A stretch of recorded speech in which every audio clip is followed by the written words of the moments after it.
Hi, I'm Daniel Shamir, and I'm going to demonstrate for you guys a fall recovery technique for a patient who is following a total hip replacement on the right side. After ambulating with a cane, they did not injure themselves or dislocate their hip, and we will be observing the total hip precautions as well as the weight bearing as tolerated. All right, so I'm going to begin with the independent fall recovery. What I'm going to do while observing total hip precautions, I'm going to avoid as best as I can getting the thigh to flex past 90 degrees.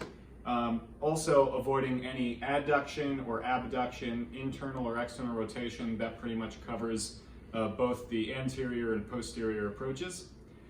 So I will scoot backwards towards the chair, put my elbow up, get both of them up there, use my good leg to push up and away, and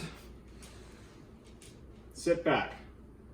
And that's assuming I have full strength and balance aside from my hip replacement. When a caregiver is available to assist the patient into the chair after recovering or after a fall, a gait belt is preferred to be used. And what you want to do is, minding body mechanics, is get down, and this time the patient doesn't have to put both elbows on the chair, but can rather push up with one elbow, and you can perform the other. And this is just about moderate assistance coming from the caregiver, just about 25 to 50% of their weight.